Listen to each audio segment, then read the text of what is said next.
Bonjour et bienvenue à Seillan, l'un des plus beaux villages de France. Je suis Catherine Gamblin et je suis ici, je serai votre guide pour vous expliquer un petit peu notre village. Je vais vous présenter la collection Max Ernst, Dorothee Tanning et Stan Appenzeller, la chapelle Notre-Dame de l'Ormeau et son retable, et évidemment ce superbe village que vous pouvez voir derrière moi, avec son église, son château, mais surtout ses magnifiques ruelles et ses fontaines. Nous sommes ici devant le génie de la Bastille de Max Ernst. C'est un bronze inspiré des poupées indiennes Kachina que Max Ernst collectionnait. Alors, la petite rue que vous avez juste là, c'est le chemin de ronde. Nous avons au-dessus le château et la petite rue qui descend là, c'est la rue de l'Ordevier. Eh bien, le château jetait ses ordures par cette rue, sans doute jusqu'au XVe siècle. Donc en 1964, Max Ernst s'est installé à Seillan dans cette maison, la Dolce Vita, évidemment en compagnie de son épouse, Dorothee Tanning. Il a fait ensuite construire une autre maison, le Mas Saint-Roch, que vous avez un petit peu plus loin, dans la colline, puisqu'il a acquis toute la colline en 1970. Nous voici à l'entrée du musée Max Ernst, Dorothee Tanning, Stan Appenzeller. Les photos que vous avez sur ces panneaux, ainsi que ces photos ici, sont de Man Ray. Man Ray a accompagné donc le couple Max Ernst pratiquement tous les étés ici à Seillan. Alors nous voici dans la salle des oiseaux en péril. Donc ce sont des lithographies qui partent de là-bas, que vous avez tout le long du mur. Et là, c'est le tirage de l'artiste. Ça veut dire que si un jour vous vous retrouvez face à une lithographie oiseau en péril, vous allez voir ça. Et pas ça. En fait, Max Ernst a arrêté la lithographie, le gravage de la lithographie, quand le dessin lui a plu à lui. Et il l'a gardé tel quel. Et après, il a fait rajouter de la couleur, ou il a rajouté un petit truc. Là, en l'occurrence, on a du rouge. Et on a ce petit dessin, le cercle rempli. Et c'est ça qui a été publié pour le public. Si vous regardez le titre, c'est Affiche pour déchets d'atelier.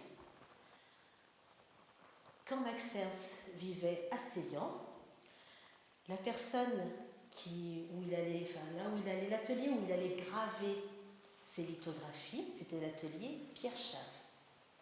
Donc Pierre Chave venait très régulièrement à Seillan, d'abord Alphonse Chave, le père, et puis ensuite Pierre Chave.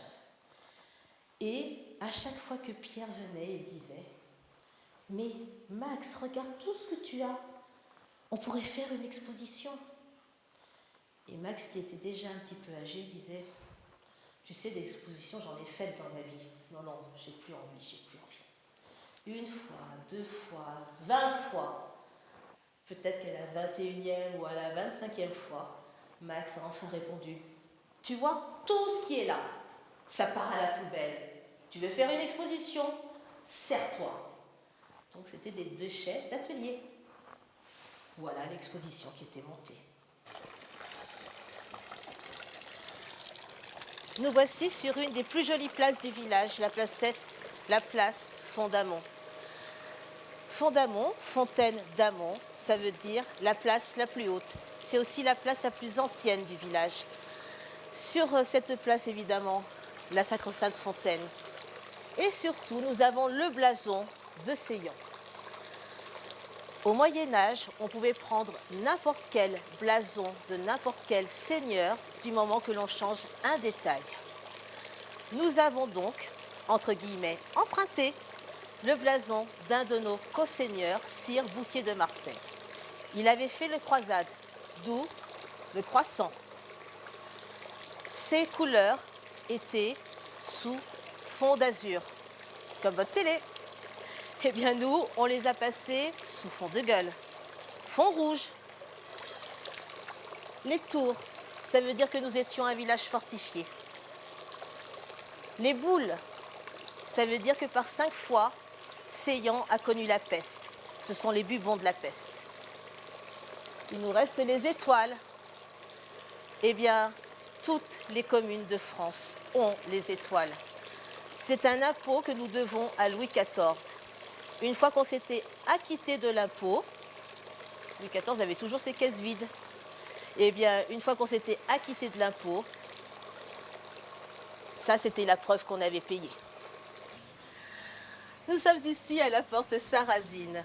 Elle tire son nom de son système de fermeture, c'est-à-dire que nous avions une herse qui tombait et par un système de crémaillère, on remontait la herse. Nous n'avons jamais eu de sarrasin, d'invasion sarrazine à Seyhan.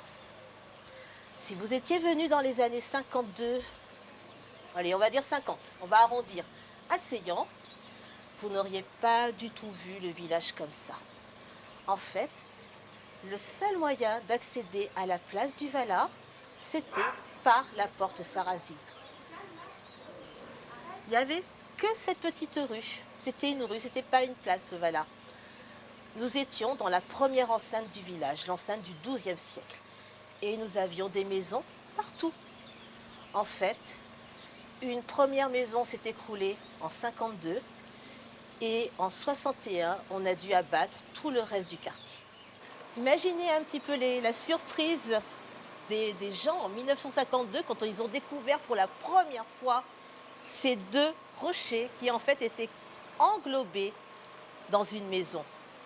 Alors, ces rochers sont classés par les monuments historiques, ainsi que la porte Sarrazine et les pavés sur la place du Valat.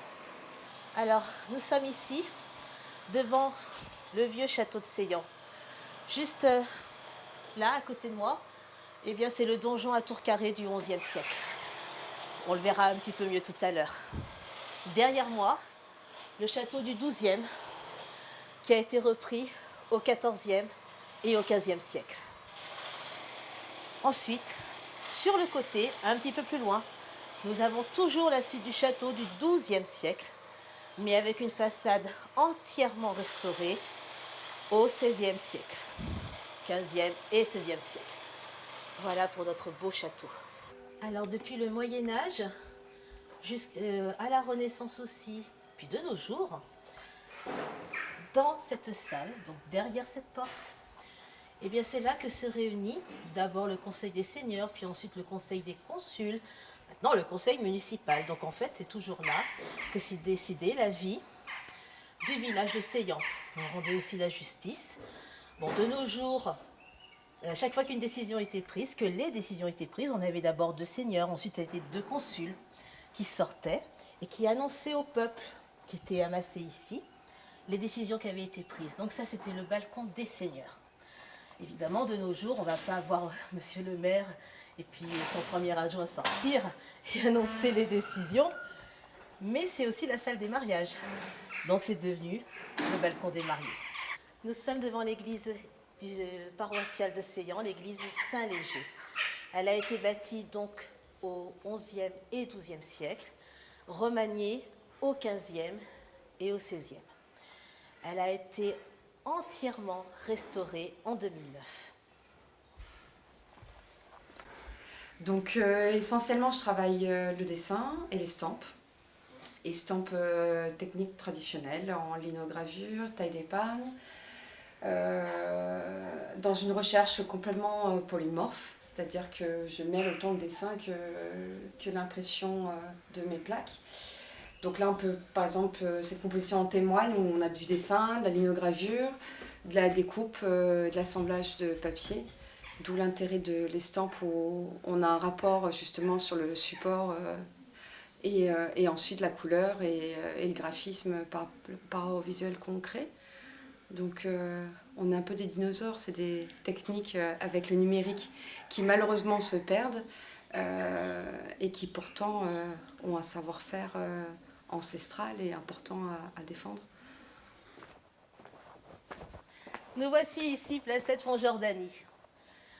La famille Jordani était une famille de robes, notaires, avocats. Et ça, c'est sa maison. C'était sa maison. Chez les Jordani, nous avions aussi 2 fils qui sont devenus chevaliers de l'ordre de Malte. C'est une des plus jolies placettes de Seillan, bien cachée au cœur du village. Et si nous étions encore au Moyen-Âge, eh bien là, nous serions face à la poterne du XIVe siècle.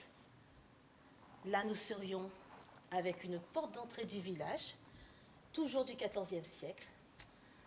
Et toutes ces maisons-là, au XIVe siècle, n'existaient pas. Sylviane, t'es là? Vous voyez ici des impressions sur tissu. D'accord, ça Voilà. consiste en quoi donc exactement? Eh ben, ça consiste à imprimer des tissus, des vêtements. Voilà. En fait, tout ce que vous voyez ici est imprimé sur place.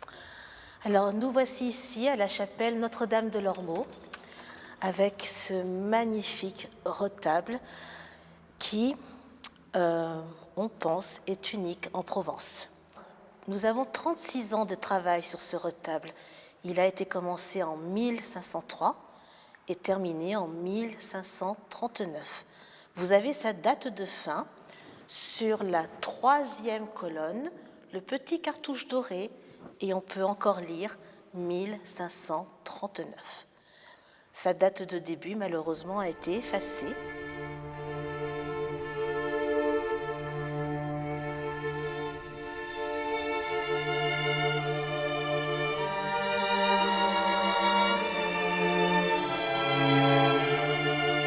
Alors, un tout dernier mot.